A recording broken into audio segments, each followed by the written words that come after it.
Praise the Lord. 65వ కీర్తన 4వ వచనం. నీ పరిశుద్ధాలయము చేత, నీ మందిరంలో నీ మేలు చేత మేము తృప్తి పొందెదము. దేవుడు తన మందిరాన్ని ఎందుకు ఇచ్చాడో తెలుసా? దానిలో ఆయన సమృద్ధి నుంచి, సంతృప్తి నుంచి మనకు మేలు చేయటానికి.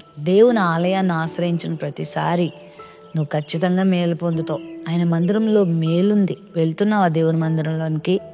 నీకు బాధ కలిగినప్పుడు, నీకు శ్రమ కలిగినప్పుడు, నీకు సంతోషం కావాలనుకున్నప్పుడు, నీకు దీవెన కావాలనుకున్నప్పుడు నువ్వు ప్రభు చెంత చేరాలి, ప్రభు సన్నిధికి వెళ్ళాలి, ఆయనను ఆశ్రయించాలి, ఆయనను వేడుకోవాలి.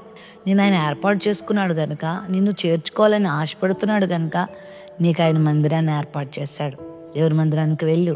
హిజ్కియాకి కష్టం వచ్చినప్పుడు దేవుని మందిరంలోకి వెళ్ళిపోయి ప్రార్థన చేస్తాడు.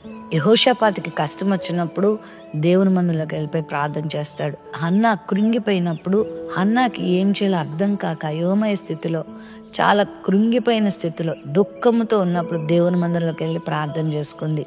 కోరహ కుమారులు దేవుని మందిరాన్ని ఆశ్రయించారు. ఆయన మందిరంలో మేలుంది.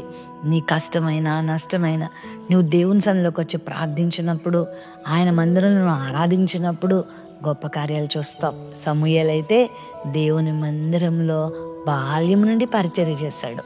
దేవుని మందిరంలో ఎదిగాడు, తద్వారా గొప్పవాడయ్యాడు. నువ్వు కూడా దేవుని మందిరంలో ఉన్న మేలు చేత తృప్తి పొందు.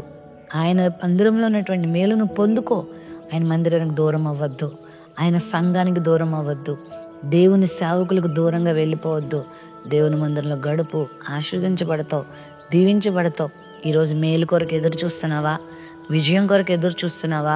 నీ శత్రువు నీ మీద దాడి చేస్తున్నాడా? కృంగిపోయి ఉన్నావా? స్వస్థత కావాలా? దేవుని నుండి మేలు కావాలా? రా ఆయన మందిరంలోనికి. ఆయన వాక్యం విను, ఆయన సేవ చేయి, ఆయన సన్నిధిలో మోకరించి ప్రార్థన చేసుకో. నీ హృదయం అంతా దేవుని సన్నిధిలో కుమ్మరించుకో. గొప్ప సహాయాన్ని పొందుకుంటావు. ప్రేమ నమ్మకం కలిగిన మా తండ్రి, నీ సన్నిధిలో ఎంత సంతోషాన్ని ఉంచావు, ఎన్ని మేలులు దాచి ఉంచావు. నీ సన్నిధికి ఒక గుర్తుగా మందిరాన్ని కూడా ఉంచావు ప్రభువా. ఆ మందిరంలో ప్రవేశించి నీ సందులో ఉన్న ఆనందాన్ని, నీ సందులో ఉన్నటువంటి సంతోషాన్ని నాయన మేము అనుభవించడానికి సహాయం చేయి. నేను ఆరాధించే వారంగా, ప్రార్థించే వారంగా, స్తుతించే వారంగా, నీ వాక్యాన్ని ధ్యానించే వారంగా, నీ సేవ చేసేవారిగా మీరు మమ్మల్ని అందరినీ సిద్ధపరిచి మేలులు దయచేయమని యేసు నామములో ప్రార్థిస్తున్నాం తండ్రి. ఆమెన్.